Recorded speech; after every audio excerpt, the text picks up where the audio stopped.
We are so excited. Tracker Danielle has finally decided to share her family recipe for her corned beef. I promise you this is one of the best recipes I've ever tasted for corned beef.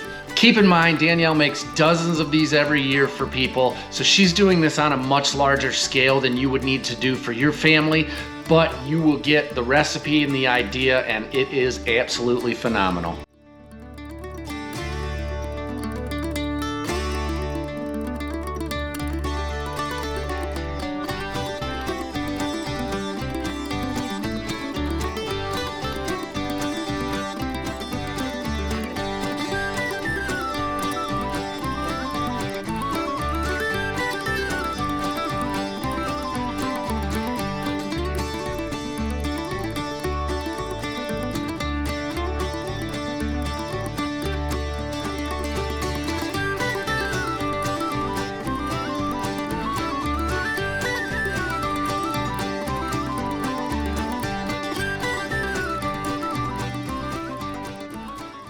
Next step, we are going to take our corned beefs and we are going to take them out of the packages and give them a really good rinse. Do not discard the little pickling seasoning packet that comes in them, because we are going to use those later, so don't throw them away. Set them aside, rinse them off, keep them. Next step is we're going to take our onions and we're going to put them on the bottom of this pan. We're going to take our corned beef and we are going to put it fat side down. I buy some with a lot of, well, not a lot, but a good amount of fat on it, just because of the way that the brown sugar and everything caramelizes into the fat at the end is really good. But you can buy whatever cut of corned beef you want, flat, point, whatever, to each their own, okay? Okay guys, so this is what 8 boxes, 8 32-ounce boxes of beef broth looks like.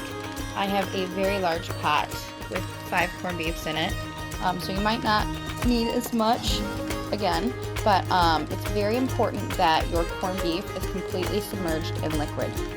Now we're going to take that Guinness, we're going to pour that right on in.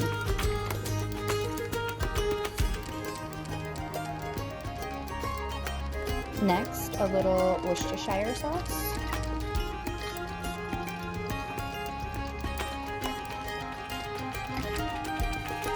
Now you mince up some garlic onto just like a rough chop.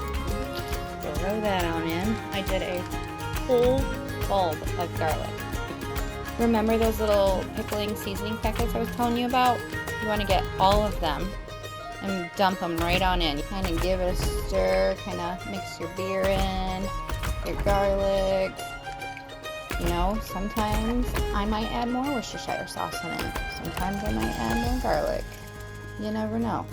I never measure anything really. I always go by taste, so just do what your little heart desires, okay? So now that we have everything in our pot, I'm going to set this for a minimum of 4 hours.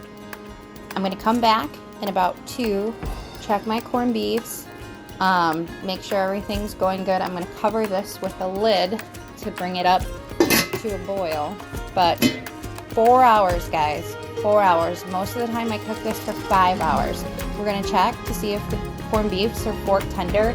If they're not, which most likely they won't be because I have some big ones, then we are going to let it cook for another hour, and then we'll come back in an hour and we're going to check again with our fork. It should be like sticking it with a fork in a potato, and if it's not, do not pull it. You do not want tough corned beef, I promise you. Some things are worth the wait, and this is one of them. As you're letting this stew in your pot, it's a great time to stop and just let you know that we are going to be sharing a lot of our family recipes with you, as well as our wild game recipes, our camp cooking. We're really going to dive into the culinary aspect of the outdoors. If that's something you're interested, go ahead and subscribe below. That'll get you notifications whenever we put a new recipe out. Okay, so we are 5 minutes shy of our 5-hour mark, and I just tested the corned beefs and they are good to go. So we are going to take them ever so gently, get like a big spatula and something else to hold it down with on top. We're going to transfer them into this pan. If you are not careful, they should be so tender that they could possibly break in half as you're transferring them. So this time when you put your corned beefs in your pan, you are going to put them fat side up.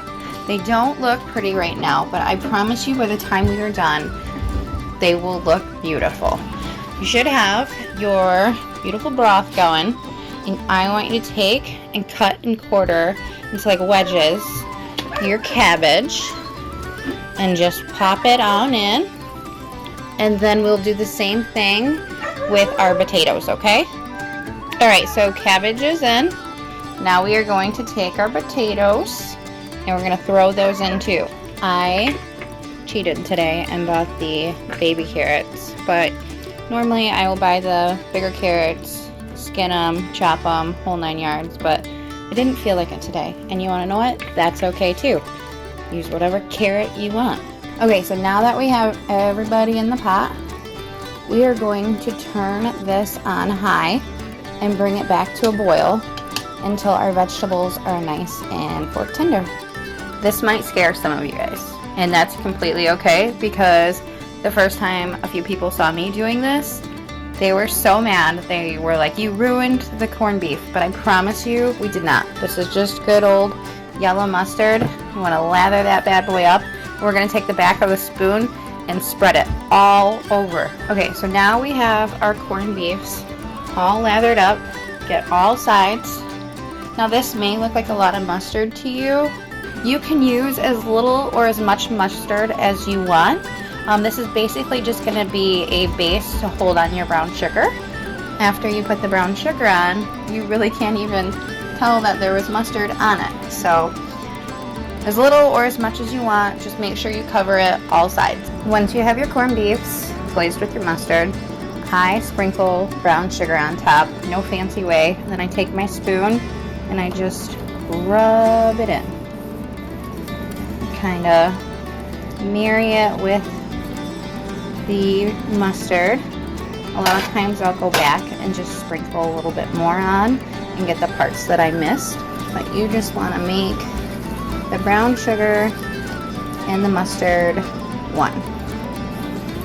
You can see they're already getting pretty. So after everything's rubbed in, this is what they will look like. And what we are going to do is we are going to put these in the oven on 350 for about 20 minutes until we see our brown sugar caramelizing, getting nice and bubbly. Sometimes this can take a little bit longer, sometimes it's a little bit faster. So you are working with sugar, so make sure you keep an eye on it, okay?